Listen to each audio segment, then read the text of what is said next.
Why are women 10 times more likely to have thyroid conditions? And why don't people know that this is hugely connected to fertility?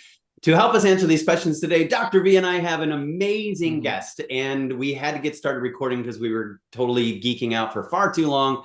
Dr. Irby has gotten tons of people pregnant, is how I'm going to introduce her. She's helped thousands of people, and she has so much great information to share with. I'm going to pass it on to these guys, and I'm going to use two ears and only one mouth today. So thanks for being here. Take it away. Tell us what you were saying earlier. Thanks so much for having me on as a guest. Appreciate it. Of course, of Happy course. to have you. Who wants to start? I had a quick story to open just because we've got personal experience with this. As I kind of mentioned a little bit, back 20, well, now it's been 23 years ago, our second pregnancy, we just moved into a great house, had a view, and, I felt like life was great, but my wife wouldn't even sleep in the master. She said something smelled weird, and she was just kind of going through this funky depression. And a couple weeks later, we found out she had been miscarrying that whole time. And so we miscarried, and then we had a kind of stalled out fertility. And our midwife kind of looks at her neck and says, "Hey, it looks like you might be swollen around your thyroid. What's this?" And did a TSH test, and her TSH was 0.15. And she says, "Here's a script for Synthroid." And I said, "Whoa, whoa, whoa!" Threw in a flag. Wait a minute, sorry, I missed this. Let's get after it. And so I put her on a couple of supplements, and including basically thyroid supplements that we'll talk about. And 2 weeks later, her TSH was normalized, and that following month, we were pregnant, with our second child. So, I mean, and that really kind of got me, seriously looking into all this. And she had progesterone levels that we had to modulate through the pregnancy and so on. So, been down this road, and launched me into that whole, dove into it, and now, like you and Virginia, I teach a 12-hour thyroid seminar, and Dustin's teaching an 8-hour thyroid seminar coming up, and Virginia's got, thousands of experience with this too. So those of you that are on here for half an hour, we're going to be going for about 12 hours. Buckle up your seatbelts, girl. That's right. So just with that stage set, we'll try to not dominate too much, right? Let Dr. Irby share her fantastic stories, and she's got some case studies and things for us. So there we go. Let's rock. Okay, well, let's jump into, since we started with Hashi's story, let's jump into autoimmune thyroiditis. And Yeah. so, what we need to understand about this is that oftentimes the body gets into this overactive immune response. And it doesn't mean that you're going to have this issue or this condition forever. And a lot of Thank people you. will get Thank you. thrown onto medications unnecessarily. And And so it can make it worse. that Right. can, well, that can complicate it and then just basically put the thyroid to sleep. Mm. And so here's what happens. For example, when women go through these transitional times of hormone changes, because this affects, like Dustin said, women 10 times more often than men. Not to say that men don't get Hashis. They do, right? They do. They get hypothyroidism and often overlooked. And so we'll talk about how that can happen. But when you think about the process of hormonal, what controls our hormones? First of all, we've got the hypothalamus in the brain. It talks to the pituitary, also in the brain. Here's And your then visual. perfect. So when the pituitary is talking to the thyroid, then after that, so we've got hypothalamus down to the pituitary. And then the pituitary hormone is called TSH. So that talks to thyroid stimulating hormone, not a thyroid hormone, people. It's a pituitary hormone.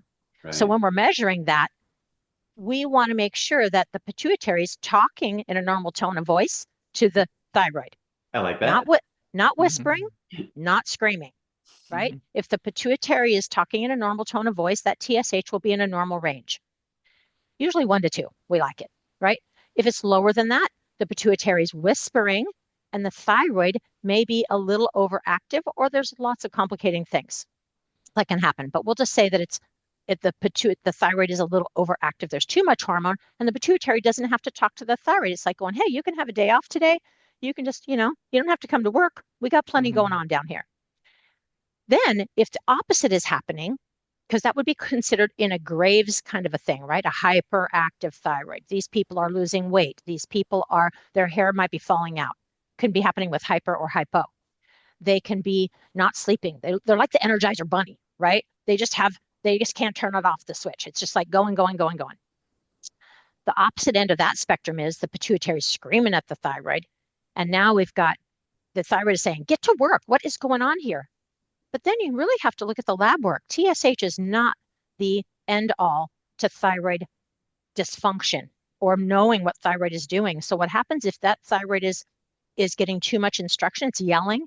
The pituitary is yelling at the thyroid. A lot of times in the medical model, what will happen is the doctor will say, oh, you don't have enough thyroid hormone. But they didn't really measure the thyroid hormones yet, you guys. We have to know what is total T4. Is the thyroid even making T4? There's lots of things we need for that to happen. We need protein, we need zinc, we need vitamin D, we need selenium, we need iodine, all the stuff, right? And we need an amazing liver, because the liver then converts all that stuff over into T3. You got to cleave off one of those iodine molecules and make it into T3, right, Dustin? You want to teach my class series tonight? Because this is exactly what we're talking about. And that's where we get energy from in a functional perspective and life sustaining perspective. So yeah. And so then we've got all the things that could inhibit that. So that's a whole nother subject. So true. So true. And then we're going to talk about xenoestrogens in just a minute, because that has a huge effect on the HP axis, the hypothalamus and the pituitary, right? And so if your doctor's not measuring TSH, total and free T4, total and free T3. Free T3 is the thing that actually gets in the cells, right? And for you ladies who are on birth control or hormone replacement therapy, estrogen is a bully, right? It will take all the parking spots on the bus, where free T3 is also trying to get on the bus to go into the cells. And so what happens is, if estrogen's already there with seats on the bus, free T3 can't get on the bus. So you'll get what's called free T3 pooling. And so if you get pooling, you've got plenty of estrogen. The TSH can actually get a signal that says, hey, we got plenty down here, it's just not going in the cells. So you have all the same symptoms of hypothyroidism without having a functioning thyroid, without having the energy that you should be having to convert fuel into energy. And so it's really confusing. If you're not really diving in deep on thyroid, you can get misled, because they're just putting in more T4, which stays as T4, which then creates a reverse T3 thing that just says, hey, don't make any, don't go to work today. So every time you put in more T4, what happens? The thyroid just starts to shrink and go away and not function at all, because it says you don't have to go to work today. Let me show everybody, Dr. Irby, this is such a great information, and I don't think this can be repeated enough, that so many people only look at TSH. I took my labs through Function Health, and I have to show you this really quickly. Cool. And this is such a clear example of this. Can you see this here? My TSH was really high. Oh, sheesh. My T4 and T3 were perfectly in range. Yes. Right? So the assumption was that I need to dump in, like Dr. V's wife, right? They wanted to give her T4, but clearly, and even though the summary that they give you says that the TSH levels mean that my thyroid is underactive and producing too little thyroid, it's clearly not, right? So this is not enough for people to get that information. I mean, obviously mine, I think, is more of a selenium deficiency, I discovered, and I had a little too much iodine the day before. That will increase TSH as well. Just eating the day before you get your labs will increase your TSH like that. Wow. So this is such powerful and helpful information. Sorry to interrupt, but continue. No, absolutely. So one of the things that we have to think about is you have to ask yourself, where in your life are you, right? When you're having these thyroid issues.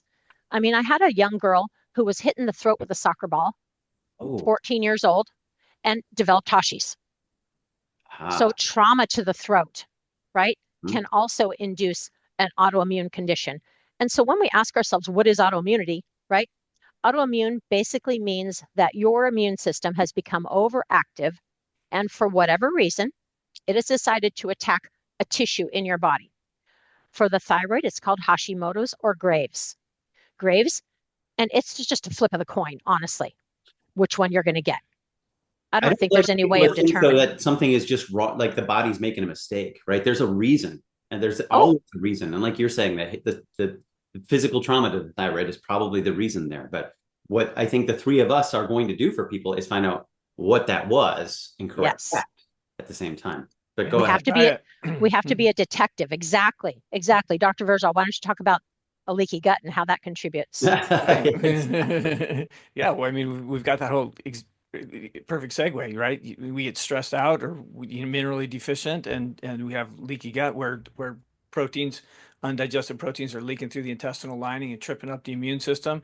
If those proteins are identical to the thyroid, it has the same amino acid structure as the thyroid, aka whole wheat bread, which those aminos are identical to the thyroid. So that gets into the bloodstream. The immune system says, there's foreign invaders. We need to attack this, and then launches that attack that ends up, attacking the thyroid.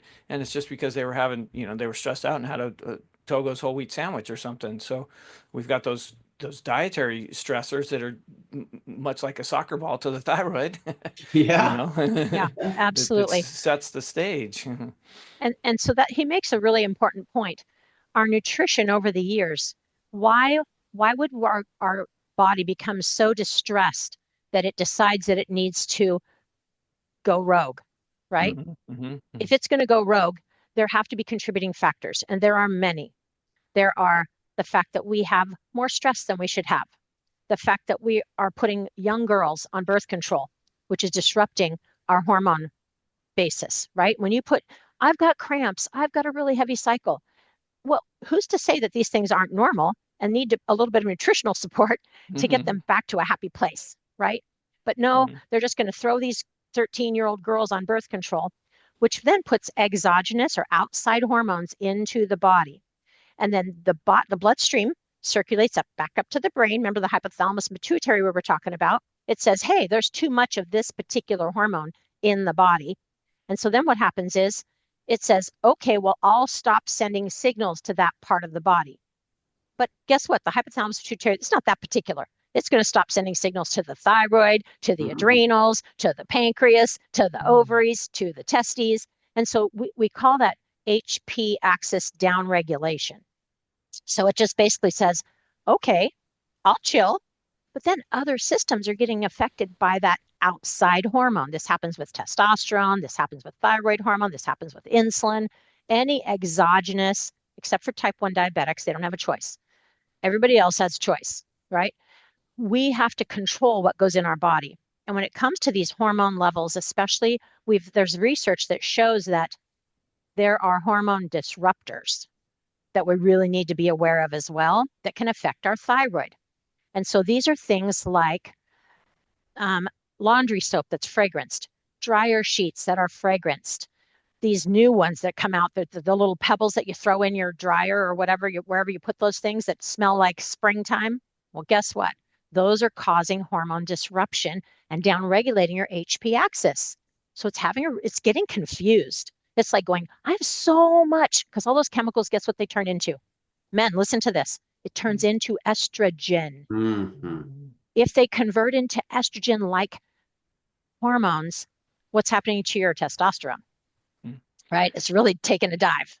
Then And we so cry that at chick flicks and get man boobs and yeah, big butts. yep, yep, exactly, exactly. And so we have to be aware of our nutrition and our environment. Right. Our environment is super, super important. And so perfumes, fragrances, Axe body spray, and all that kind of stuff. You have to look for the natural ones. There are natural ones.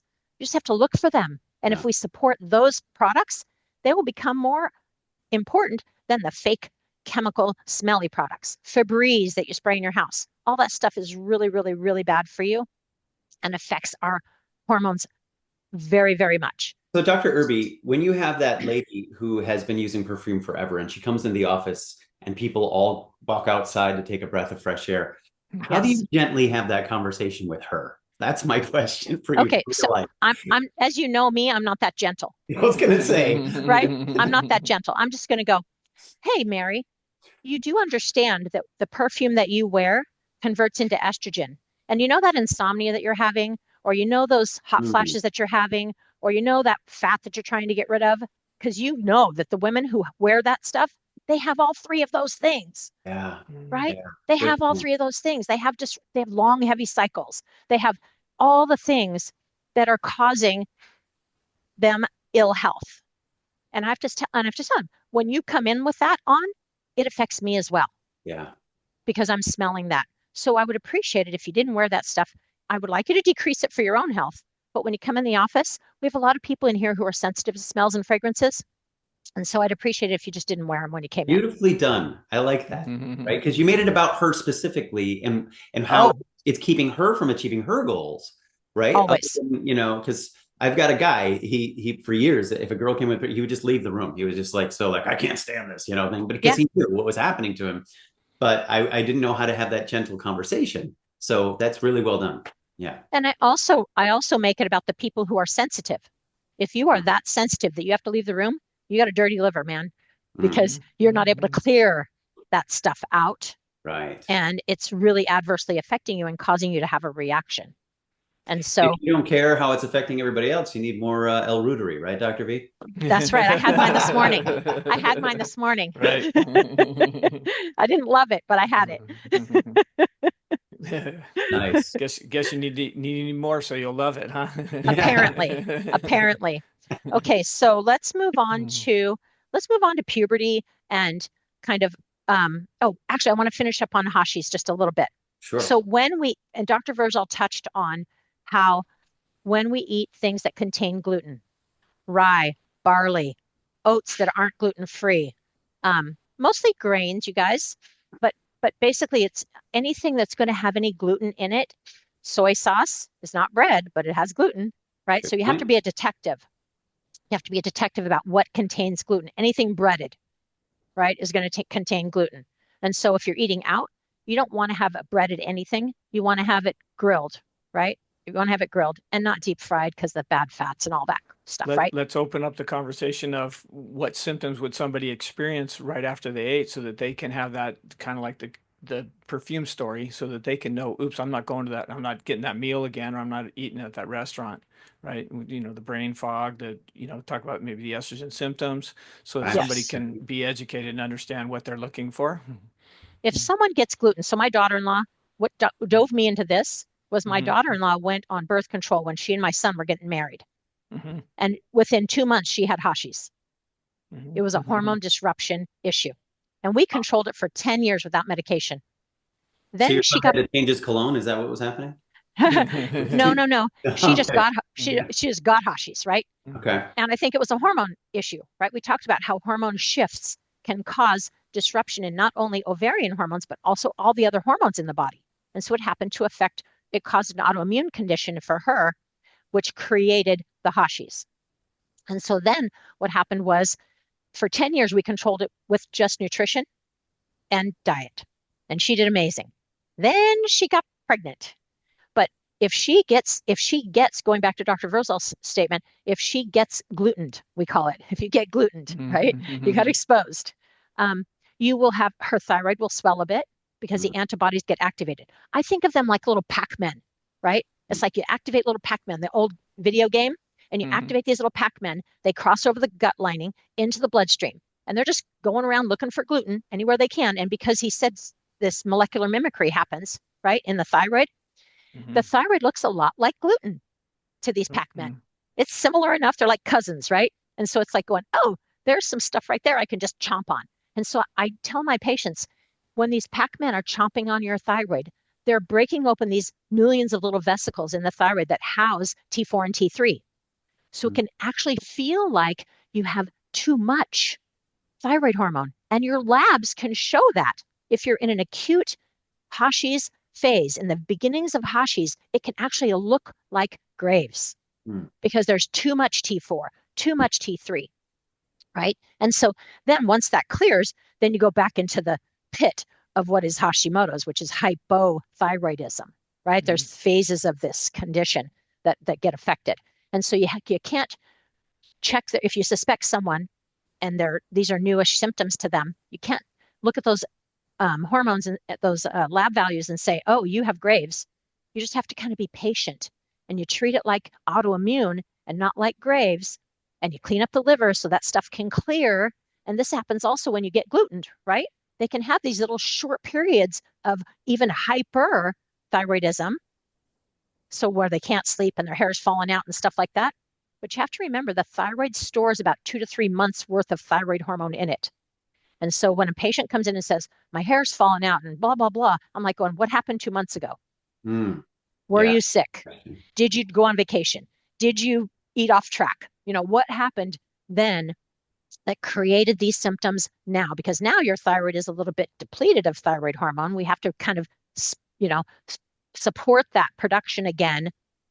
That's such an important point, Dr. Irby, because so many people think that it's all due to what happened yesterday or what's happening today. And then they think what they do today will fix tonight's sleep tomorrow. And in the other end, you've got to know that it's going to take 2 months, right, to get down, if that's where you've ended up 2 months later. So I love Absolutely. And I think that that's one of the things that we also have to remind our patients. This isn't something you got yesterday. Right. You didn't get it yesterday. This could have been gone undiagnosed for many years. Because how many doctors routinely test for antibodies? Right. You got to beg them. If you could pay them, they wouldn't do it. Because there's no medication to correct it. So why would they test them, right? But your body's been screaming at you for years, right? And that's why I just want to transition real quick and remind that there's a whole chapter on thyroid in Dr. V's book about the thyroid headache type, right? So they should know. Can you explain a little bit what that is as a sign that this is something they've been missing, Dr. V? Sure. So one of the in activating nutrition and metabolism, as Dr. Irby was alluding to, part of that mechanism is activation of enzymes.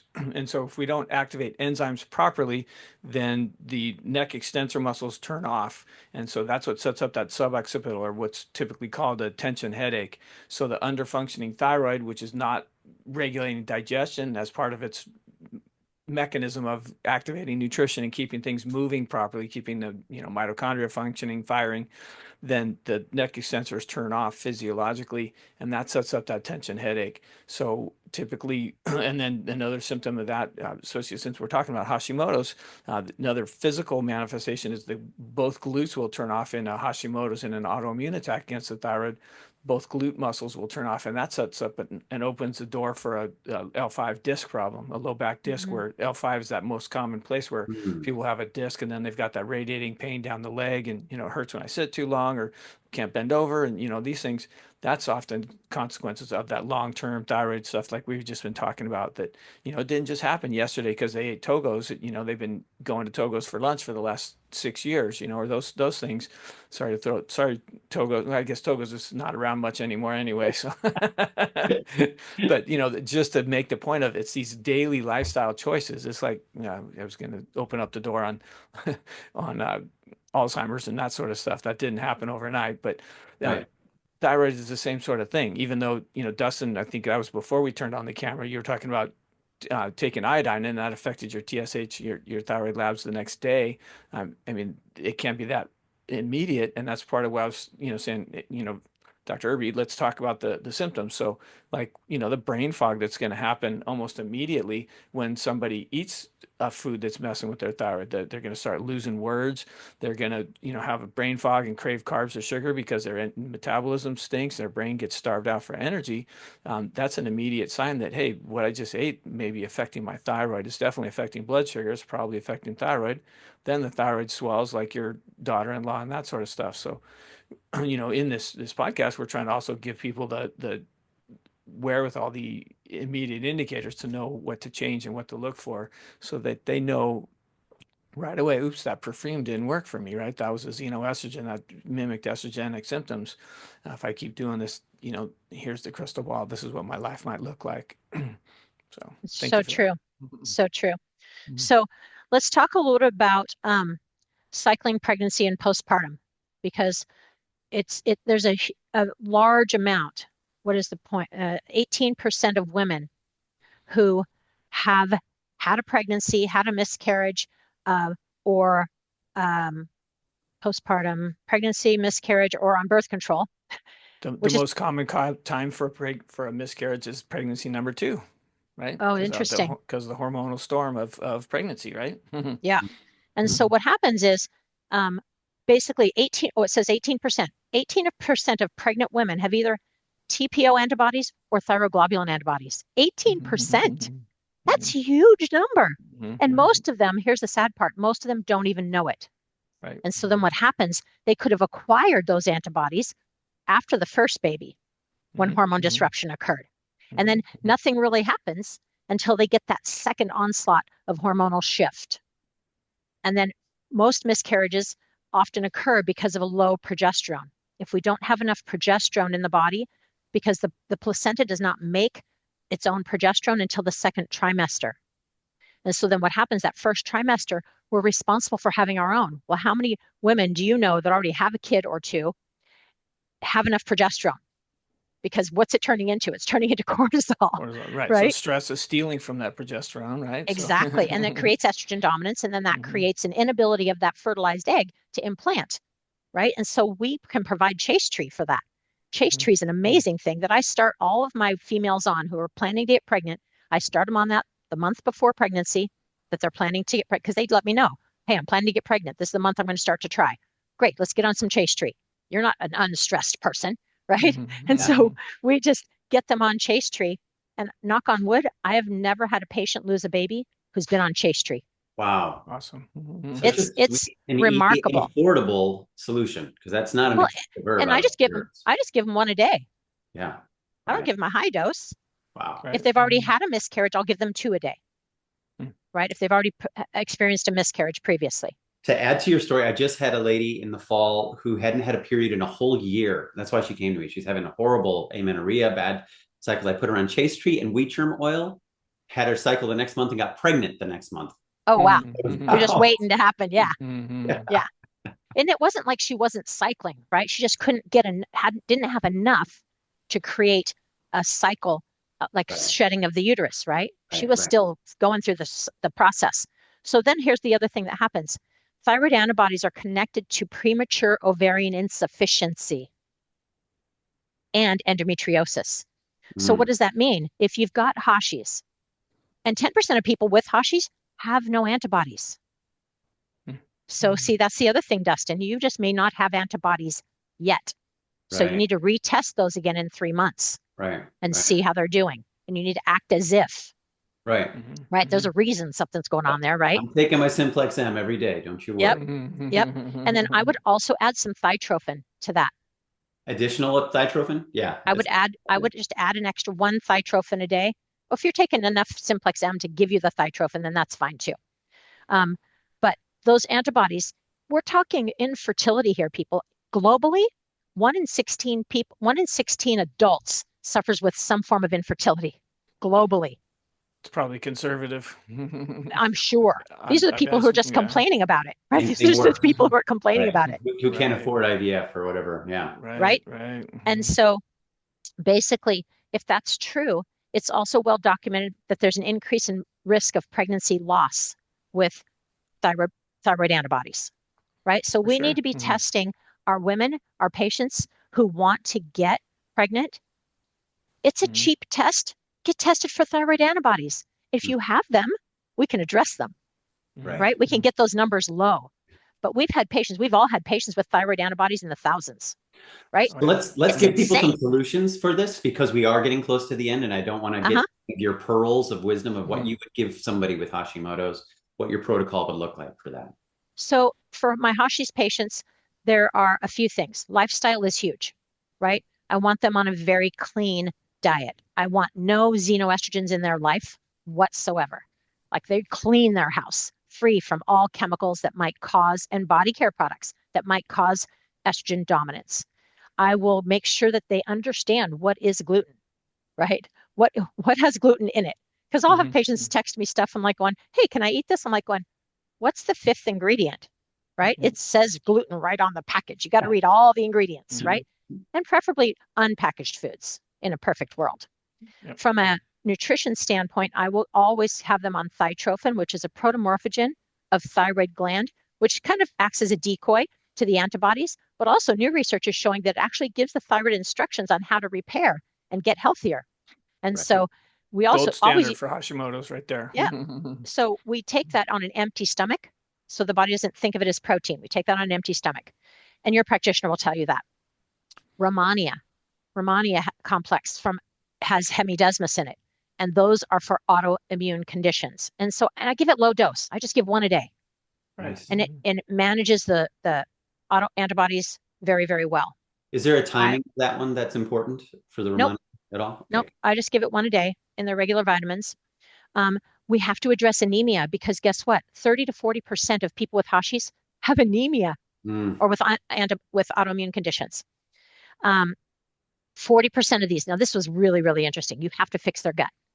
40% of patients with autoimmune gastritis, right? Some sort of Crohn's or ulcerative colitis or celiac or whatever they've got, have Hashis. And so this was cool. The thyroid gland develops from the primitive gut and shares similar characteristics as the parietal cells of the gut. So if your gut is gone rogue, your thyroid has a very high possibility of going rogue as well. And so you have to fix the gut. You've got to fix that leaky gut. You've got to make sure that you're eating good quality foods that are going to repair. I love ochrapepsin for that. Ochrapepsin is great. I will use glutamine to repair the gut lining. I will make sure that I like an intermittent fast because when the body has no food in it, it's able to repair. If it's constantly in digestion mode, so I'm not one of those 5 meals a day people for the people who have autoimmune conditions. I'm like, I want a 12 to 14 hour fast so that the body has an opportunity to have some time for repair, not making digestive enzymes. Right. Can you back up a second there? And what are you doing to address the anemia? What are your go-tos for that? Oh, so that's a really good question. I have kind of opted to assume that everyone has a little, or 1 out of 3, 4 people has a MTHFR. And a lot of people freak out about that. I don't freak out about it too much, but they do. And so we don't either. We like the conversation, actually. Yeah. I don't, but they do. And so I want to make sure that they've got a methylfolate. And so I have a muscle test. So I try to decide, and based on their labs, I look at their mean corpuscular volume. And their mean corpuscular volume and their hemoglobin. MCV on labs. Yep, MCV on labs and hemoglobin.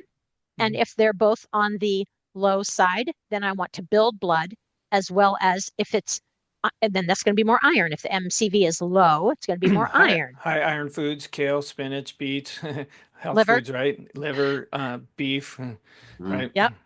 And then on the opposite side of that, and no raw spinach, you guys. Raw spinach is going to give you the risk of oxalic acid stones. Yeah. That's so good. we just cook just cook your spinach. And then on the high end of that, which I see a lot, is the mean corpuscular volume is over 90. And if it's over 90, those are giant red blood cells. And these giant red blood cells do not fit down the teeny tiny pipes of the eyes and the brain and the kidneys and the heart. And so then we have to make sure we've got B12. And a lot of people are avoiding eggs. Number one, they're expensive lately. And number two, people think that it's going to raise their cholesterol. Yeah. It will not. It will not. Eggs are like the perfect food. If you can tolerate them, they are the perfect food. So I encourage people to eat 2 eggs a day. It's a great source of protein, and it's got lecithin already built into it and all the stuff that we need. And even the yolk, you guys, so people will eat egg whites. I'm like, the yolk has 3 grams of protein. And eat the whole egg.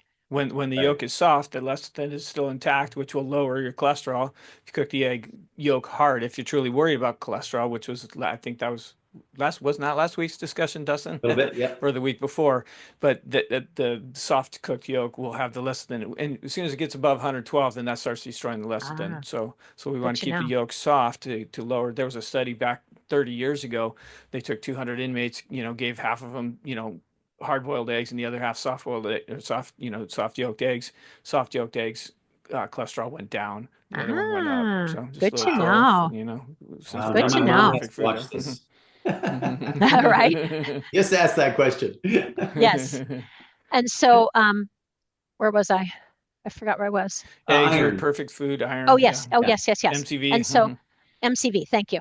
And so MCV, I have a squirrel brain sometimes, but when we've got that high level MCV, these people are having other kinds of issues. They can have neuropathy. They can have the brain fog. They can have cold extremities, right? And so we put all that stuff together and we're like going, okay, so I will use Hematic from Doctor's Research, which I love.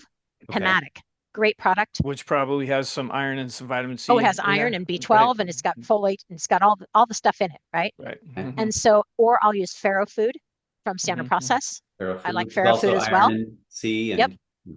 Yep. And so, and vitamin C, I like people to squeeze a lemon every day or put some lemon juice that's not been pasteurized into their water, or, you know, because that gives them their natural vitamin C right there. Bell peppers, you know, that kind of stuff. And so we like to have those vitamin C as needed, and we have to have digestive enzymes. Probably the most important thing is you have to have digestive enzymes. And it doesn't have to be an expensive digestive enzyme, right? It can just be betaine hydrochloride. Right. It doesn't have to be fancy. Doesn't have to be, you know, $50 and whatever. It can just be something really simple. But remember, we have to also have zinc. And so I encourage pumpkin seeds because zinc helps with the production of HCl in the gut. So I'm more of a whole foodist. I'm like going, eat the foods. You can either eat it or you can take it, right? And so I would prefer you to eat it. But they're like going, I just can't eat that stuff. I'm like going, okay, fine. I also encourage them to dice up some liver, get some calf's liver, dice it up into 1-inch squares, freeze it. And then if they're smoothie makers, I just have them throw the cube into a smoothie. They don't even know it's there. And so it's a really easy way to get it into kids. And if they're not swallowing capsules or if they're anemic. And the other thing to look for your really anemic patients is a spoon-shaped nail. So if you're worried about anemia, there's, especially on children, it's really easy to see. The nails will spoon. So they look like they're just like curved up at the edge. And it's because the nail bed is underdeveloped. And so the nail bed is underdeveloped because the capillaries aren't getting out there all the way. And then what happens is the nail will just start to spoon up. But you can see that change in about 3 to 4 months. Cool. Because remember, red blood cells live 90 days. So it's going to take, anemia is not going to shift for 90 days, you guys. But anemia, if there's 30 to 40% of Hashimoto's patients with anemia, there has to be a connection there. We need red blood cells to carry the free T3 hormone into the cells. If you've got these teeny tiny little red blood cells, it can't carry anything. It's just barely able to carry itself. So for a hormone to be able to attach to that and get into the cells, doesn't happen. Nice. And the T4 conversion activates folate as well. So there's another. There you go. When I was putting together my thyroid seminar, I kept coming across this paper that said people on Synthroid or levothyroxine have a 200% increase in breast cancer. So I was looking at what's the mechanism here, realized that activation of folate activates the methylation pathway, right? Think MTHFR gene. Methylation activates the tumor suppressor gene. So if they're undermethylating because their thyroid's not functioning, that opens the door for cancer. And so I had a patient that unfortunately years ago had this mechanism going on. She came to me for her breast cancer, had all her markers were through the, in the thousands for her tumor markers for her cancer. I said, it's your thyroid, took her off her thyroid medication. Her numbers went down to less than half of the tumor markers. Nice. All that stuff turned around. 2 months later, her energy dipped. She panicked, went back on her thyroid medication. Boom, her numbers went back up through the roof. It's like, come on, look at what you're flirting with death and, disaster. And so that just really gave me that proof that is the mechanism that we were looking at there. So massive, pearl there that people could minimize by correcting the thyroid. As far as, and Dustin has mentioned selenium several times, and I prefer to give people 1 or 2 Brazil nuts a day. And so it's a high dose of selenium. That is a great food for it. The problem with that being the source for people is it does have to be organic and it has to come. Oh, yes. And ideally sprouted if you can to get the nutrients out of it, because it's sourcing, unfortunately, with food as a nutritional supplement, right? As a way to do that. They have to be clean. Has to be quality. Yeah. Has to be clean. And you can. Costco has sprouted raw Brazil nuts if you have a Costco available to you. But you can also get them at like Whole Foods and online and stuff. Just have to make sure they're a good quality source.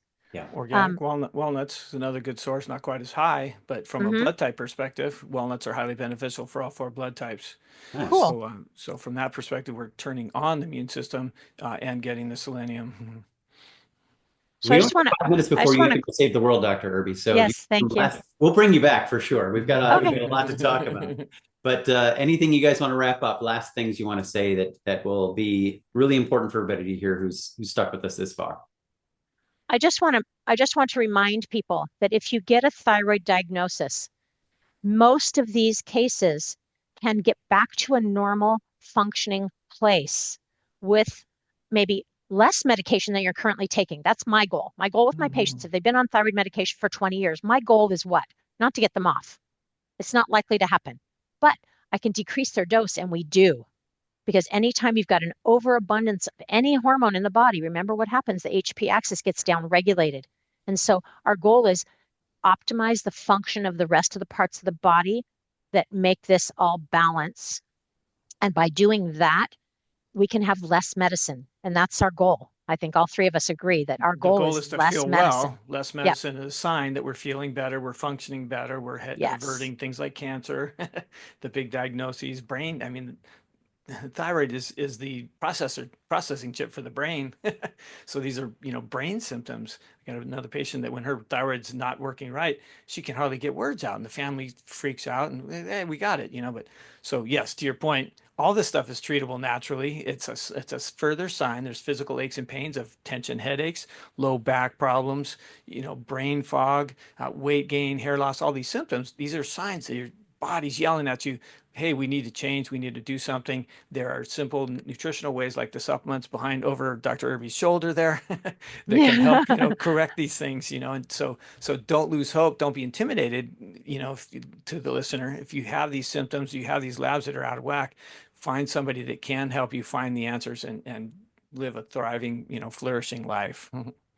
And are both of you still accepting new patients, by the way, if people are hearing this and they want to try to find you? Because Dr. V's SoCal, Dr. Irby's NorCal, so you guys got the whole state covered. And you're in Texas. Don't My- leave yourself out of that loop. My new patient waiting list is until August, Okay. but my daughter and I work together, and it's kind of like a facilitator kind of capacity. So if someone can't find a practitioner, we are accepting new patients. She and I go over the cases together, and then we create a plan for them to get to me as soon as possible.